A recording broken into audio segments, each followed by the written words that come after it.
মেহেদী ভাই, সম্প্রতি দেখেছি যে একজন উপদেষ্টা তিনি একটা নতুন দল করার জন্য উপদেষ্টা পরিষদ থেকে পদত্যাগ করবেন বা করেছেন, এরকম একটা বিতর্ক শুরু হয়েছে এবং তারা বৈষম্য বিরোধী ছাত্র আন্দোলনের মাধ্যমেও উপরে উঠেছে। এখন আবার নিজেরাই নতুন দল করছেন। বিষয়টা নিয়ে সাধারণ জনগণ কিন্তু মিশ্র প্রতিক্রিয়া দেখাচ্ছে। অনেকেই বলছে যে তারা নিজেরাই বৈষম্য তৈরি করছে বা নিজেরাই নিজেদেরকে হাইলাইট করছে। এই বিষয়টা আসলে আপনি কিভাবে দেখছেন? এটা তো শতভাগ সত্য। বিবিসি একটা প্রতিবেদন করেছে। বিবিসি সেই প্রতিবেদনে বলেছে যে এটা সরকারের পৃষ্ঠপোষকতায় হচ্ছে। ইন্টারন্যাশনাল গণমাধ্যমগুলোতেও বলছে যে এটা কিংস পার্টি হচ্ছে, মানে ইউনুস করাচ্ছে এরকম কিছু। হ্যাঁ, ইউনুস না, এই সরকারের সাথে সংশ্লিষ্ট সকলেই এটাকে অ্যাফোর্ড দিচ্ছে। ডিজিএফআই এখানে যুক্ত রয়েছে, এনএসআই যুক্ত রয়েছে, এসবি যুক্ত রয়েছে, পুলিশ প্রশাসন সবাই, সেনাবাহিনীর প্রধান এখানে যুক্ত রয়েছেন। সবাই চাচ্ছেন যে একটা দল হোক, কিন্তু যারা চাচ্ছেন একটা দল হোক তারা দূরদর্শী নন। তারা দূরদর্শী নন বিধায়ী তারা বুঝতে পারেননি শেখ হাসিনা 5ই আগস্ট পালাবে। তারা এখনও বুঝতে পারছেন না যে আজকে থেকে 6 মাস পর কে পালাবে। যে কারণে তারা এমন একটা আত্মঘাতীমূলক সিদ্ধান্ত নিচ্ছে। আত্মঘাতীমূলক সিদ্ধান্ত তখনই মানুষ নেয় যখন তার কাছে প্রচুর টাকা থাকে, তার কাছে প্রচুর ম্যাসেল পাওয়ার থাকে, তার কাছে প্রচুর হচ্ছে যে মিডিয়া থাকে, মিডিয়া কবজায় থাকে। এই টাইপের একটা প্রক্রিয়া যখন থাকে তখন এগুলো, যেমন আমরা দেখেছি আমাদের ছাত্রলীগের সাবেক সভাপতি এবং সাধারণ সম্পাদক ফেরদৌস আহমেদ কুরেশি, তিনি দল করেছিলেন। তার দলের নাম ছিল পিডিপি, প্রোগ্রেসিভ ডেমোক্রেটিক পার্টি।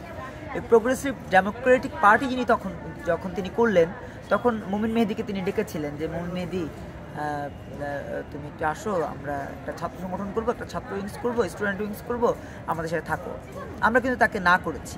কেন না করেছি?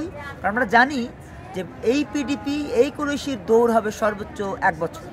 1 বছরের মধ্যে ভ্যানিশ হয়ে যাবে, এবং সেটি হয়েছে। 1 বছরের মধ্যেই এই কুরেশি যত টাকা নিয়েছে সব টাকা তাকে ফেরত দিতে হয়েছে। উপরন্তু তার একটা ভবন ছিল ঢাকা রিপোর্টার্স ইউনিটির অপোজিটে, ভবনটাও দখল হয়ে গেছে। এই ভবনটাও দখল হয়ে গেছে। এই ক্ষেত্রে কি এদের পরিণতি কি এরকম কিছু হবে? অবশ্যই হবে, কারণ ইতিহাস কখনো কাউকে ক্ষমা করে না। আপনি, আমি, আমরাও ক্ষমা করবো না, গণমাধ্যমও ক্ষমা করবো না। এখন হয়তো গণমাধ্যম কথা বলতে পারে না, শেখ হাসিনার সময় কথা বলতে পারেনি, চুপ ছিল। এখন কিন্তু গণমাধ্যম একদম দেদারসে বলছে শেখ হাসিনার বিরুদ্ধে। ডকুমেন্টস ছিল, সেই ডকুমেন্টগুলো সামনে নিয়ে আসছে আর বলছে এটা হয়েছে, ওটা হয়েছে, অত পার্সেন্ট খেয়েছে, অত পার্সেন্ট খেয়েছে। এখন যে অন্যায়গুলো হচ্ছে সেগুলোও গণমাধ্যম আফটার 1 ইয়ার, 1 বছরের মধ্যে সামনে নিয়ে আসবে। দেখেন, 1 বছরও লাগছে না, তার আগেই বেশ কিছু ঘটনা আপনাদের সামনে নিয়ে আসি, দেখি আপনাদের সাথে শেয়ার করি। মধুতে একের পর এক সংবাদ সম্মেলন হয়েছে। 3টা ভাগ হয়েছে বৈষম্য বিরোধী ছাত্র আন্দোলন।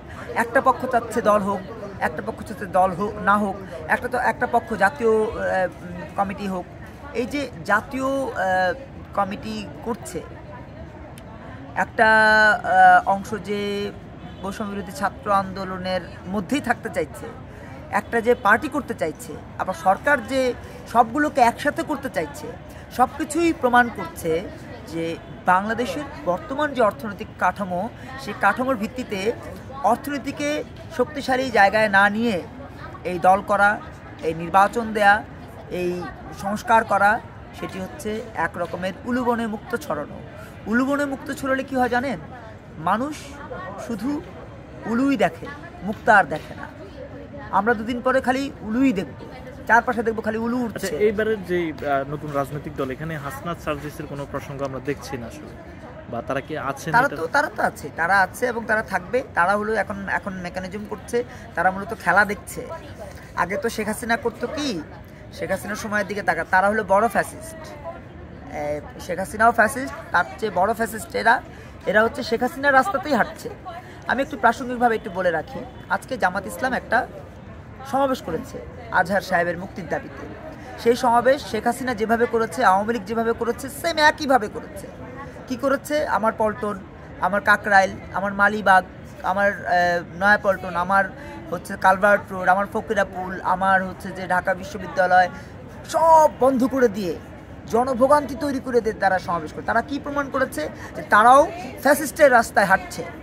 তো ফ্যাসিস্টের রাস্তায় হাঁটছে জামাত ইসলাম, আর জামাত ইসলামের আন্ডা বাচ্চা হচ্ছে এরা, এই সার্জিসেরা। তা আন্ডা বাচ্চারা ওই রাস্তাতেই হাঁটবে। তার প্রমাণ হচ্ছে যে একটু দূরে বসে দাঁড়িয়ে দেখছে, 2 দিন পরে হয়তো তারাও ওই রাস্তাতেই হাঁটবে। কিন্তু আমি বলতে চাই ভাই, আল্লাহকে যদি বিশ্বাস করেন, যদি বিশ্বাস করে থাকেন লা ইলাহা ইল্লাল্লাহু মুহাম্মাদুর রাসূলুল্লাহ, তাহলে দয়া করে একটু ক্ষান্ত দেন।